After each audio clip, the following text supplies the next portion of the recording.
The wedding hall felt like a gilded cage. Alexander Grant stood at the altar in his custom-tailored tuxedo, every inch the powerful CEO the tabloids loved to photograph, and wondered how his life had come to this.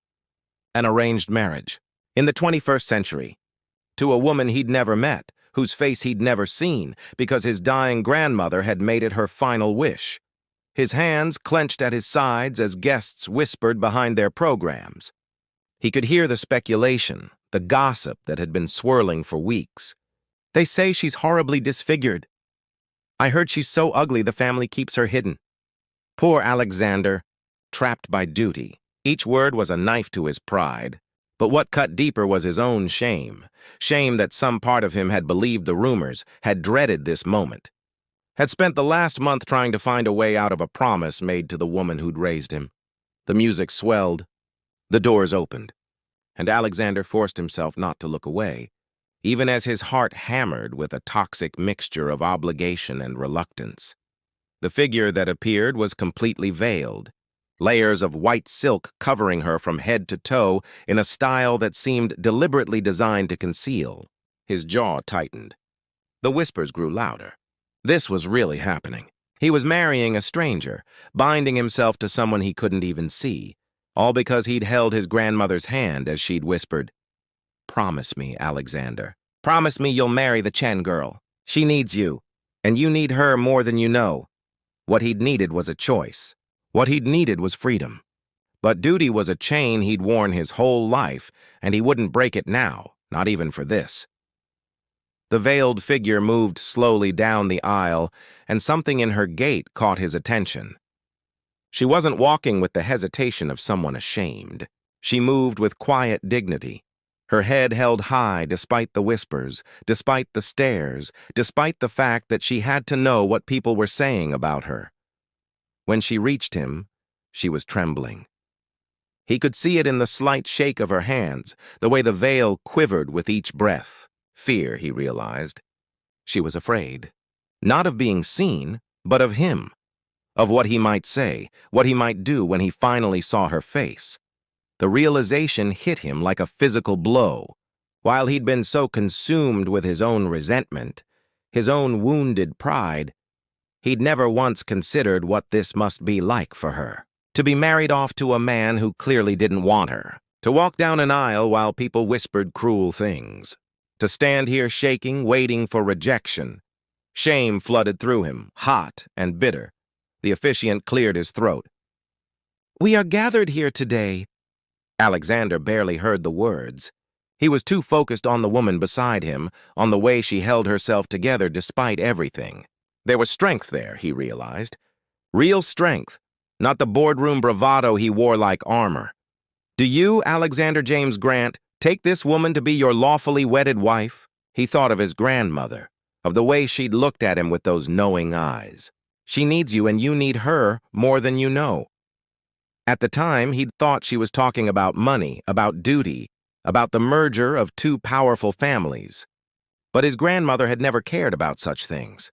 She'd cared about people, about kindness, about looking deeper than surfaces.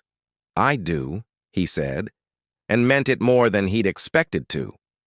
"Do you take this man to be your lawfully wedded husband?" The veiled woman's voice was barely a whisper. "I do. You may now kiss the bride." This was the moment. The moment everyone had been waiting for. Alexander reached for the veil with hands that were steadier than they had any right to be. He'd made a promise. He'd given his word. Whatever he found beneath this veil, he would honor that.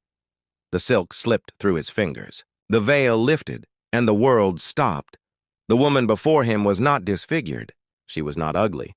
She was barely recognizable as human, and not because of any flaw in her features, but because of the brutal evidence of suffering that marked her skin. Burned scars covered the left side of her face, twisting from her temple down to her jaw in patterns that spoke of unimaginable pain. Her left eye was intact but surrounded by puckered skin. Her mouth pulled slightly to one side, but her eyes, God, her eyes. They were the most beautiful things he'd ever seen, deep brown and filled with a terrible mixture of hope and resignation, as if she was bracing herself for his disgust while still daring to wish for his acceptance. Alexander heard gasps from the audience, felt the weight of hundreds of stares, knew that everyone was waiting to see what he would do, how he would react, whether he would flinch or recoil or reveal his horror. Instead, he smiled. A real smile, perhaps the first genuine one he'd worn in months, because in that moment he finally understood what his grandmother had known all along. This woman, this brave, dignified woman who had walked down that aisle with her head high despite knowing what awaited her, she was extraordinary. The scars didn't diminish her. They told a story of survival, of strength, of a person who had faced something terrible and was still here, still standing, still hoping. "Hello," he said softly. For her ears only. "I'm Alexander. I'm sorry we're meeting like this. I'm sorry for everything.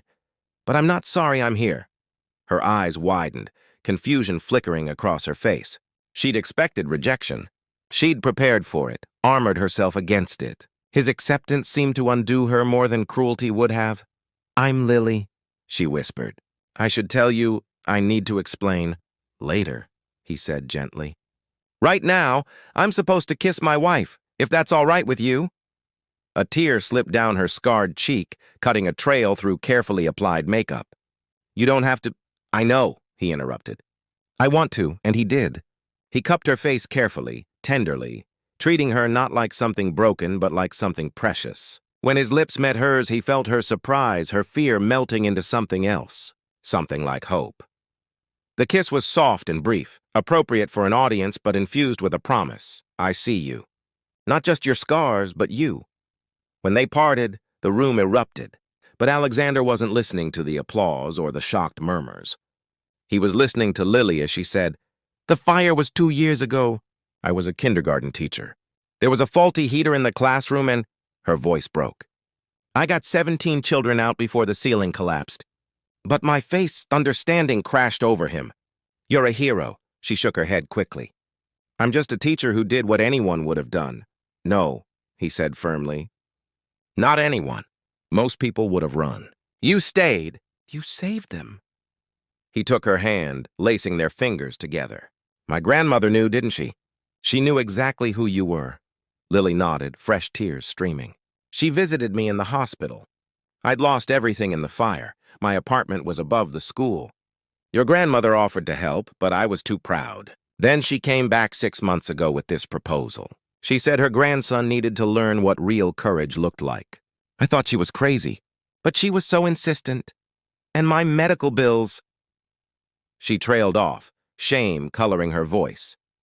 Alexander felt his throat tighten. All this time, he'd thought his grandmother was forcing him into a duty. Instead, she'd been giving him a gift, the chance to meet someone who understood sacrifice, who embodied the values she'd tried to instill in him his entire life. "I'm the one who should be honored," he said quietly. "I've spent my whole life building a company, making money, chasing success. But you? You gave everything for children who weren't even yours. That's courage. That's real strength." Lily looked up at him with wonder, as if seeing him clearly for the first time. "You mean that?" Every word. He turned to face their guests, still holding her hand. "Ladies and gentlemen, I'd like you to meet my wife, Lily Chen. She's a teacher, a hero, and apparently the person my grandmother knew I needed to meet. I hope I can spend the rest of my life learning to be worthy of her." The room fell silent. Then from the back, someone started clapping. Then another. Within seconds, the entire hall was on their feet, applause thundering through the space. But Alexander only had eyes for Lily, who was crying openly now, her scarred face transformed by a smile that could have lit the sun. "Thank you," she whispered. "No," he said, pulling her close. "Thank you for showing me what matters, for being brave enough to walk down that aisle, for giving me a chance to be better than I was." As they walked back down the aisle together, hand in hand, Alexander realized his grandmother had been right about everything. He had needed Lily, not for money or duty or obligation, but to remember that the most beautiful things in life are often hidden beneath surfaces, waiting for someone brave enough to really look, and he couldn't wait to spend forever looking at her.